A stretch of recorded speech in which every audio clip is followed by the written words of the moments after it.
तो चलिए सबसे पहले हम एक जादुई चीज करते हैं, ठीक है, और उसके बाद उसमें छुपे हुए गणित को, उसमें छुपे हुए मैथमेटिक्स की बात करेंगे। तो आप एक काम कीजिए, आप अपने मन में एक नंबर रखिए, कोई सा भी नंबर, बताइएगा नहीं। आप अपने मन में कोई सा भी एक नंबर रख लीजिए, बताइएगा नहीं, ठीक है। रख लिया आपने? जितना भी नंबर आपने रखा, ठीक है, उतना नंबर आपको आपका मित्र दे देता है, आपका दोस्त उतना ही नंबर आपको दे देता है जितना नंबर आपने मन में रखा था। दोनों को जोड़ दीजिए। जोड़ दिया आपने? मैं आपको दे रहा हूं 20 रुपए। कितना रुपए दे रहा हूं मैं आपको? 20 रुपए, ठीक है। सबसे पहले आपको अपने मन में एक नंबर रखना है, जितना नंबर आपने रखा उतना ही नंबर आपको आपके दोस्त ने दे दिया, ठीक। दोनों को जोड़ देना है। फिर मैंने आपको कितना नंबर दिया? 20 नंबर को फिर से आप जोड़ दीजिए। जोड़ दिए आप? चलिए, अब आपके पास एक बड़ा सा नंबर आ गया होगा, ठीक। आप उसमें से आधा नंबर है ना माइनस कर दीजिए, यानी आपके पास जितना भी नंबर है उसका आधा नंबर आप उसमें घटा दीजिए। दैट मीन्स अगर आपके पास 40 है तो 20 घटा दीजिए, 20 हो जाएगा, या 2 से डिवाइड कर दीजिए। आपके पास जितना भी नंबर है आप उसको 2 से भाग दे दीजिए। चलिए जल्दी कीजिए। दे दिए। और आपने शुरू में अपने दोस्त से जितना नंबर लिया था उसको वापस लौटा दीजिए। लौटा दिए। अब मैं बताता हूं आप सबके पास कितना नंबर बच रहा है। आपके पास बच रहा है 10, हाँ या ना? अब चलिए, मुझे कैसे पता चला कि आपने अपने मन में कितना नंबर रखा? आपको आपका दोस्त आपको कितना नंबर दिया, मुझे इसकी कोई भी जानकारी नहीं थी, लेकिन आप सबका आंसर 10 आया। यही मैथमेटिक्स का खूबी। तो इसके पीछे क्या जादू है, या मैथमेटिक्स का कौन सा नियम इसके पीछे लग रहा है, आइए इसकी चर्चा हम करते हैं, ठीक है।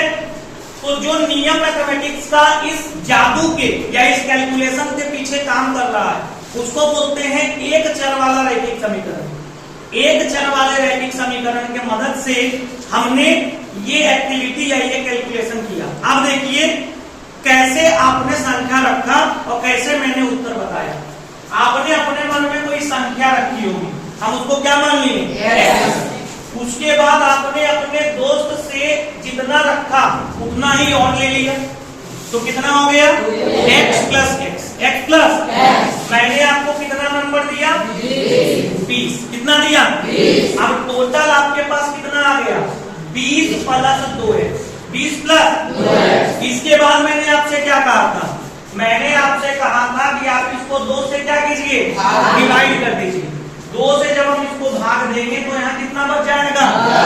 उसके बाद 2x से 2 को भाग लगेगा तो कितना बच जाएगा? स्टेप 1 में आपने एक संख्या माना, स्टेप 2 में आपके मित्र ने आपको वही संख्या दिया, स्टेप 3 में मैंने आपको 20 रुपया दिया।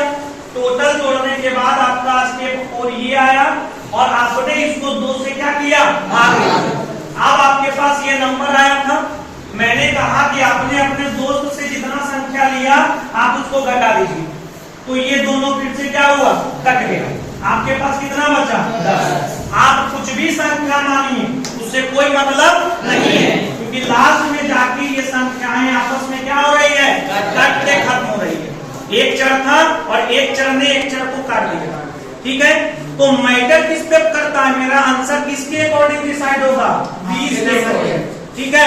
आप अगर किसी व्यक्ति को 30 रुपया दीजिएगा तो ये पूरा स्टेप करने के बाद 15 रुपया आएगा। 40 दीजिएगा तो 20 आएगा, 100 दीजिएगा तो 50 आएगा, क्योंकि कट छट के हम जो दे रहे हैं उसी का आधा यहाँ पे आना है। तो कभी भी इस तरह की चीजें देखिए तो जादू नहीं करना है, इसके पीछे कहीं ना कहीं गणित के नियम जो है वो फॉलो हो रहे हैं, गणित के नियम जो है उनका पालन हो रहा है। समझ गए? तो हमने एक चर वाले रैखिक समीकरण का खेल करके एक जादुई कैलकुलेशन जो है वो निकालने की कोशिश की।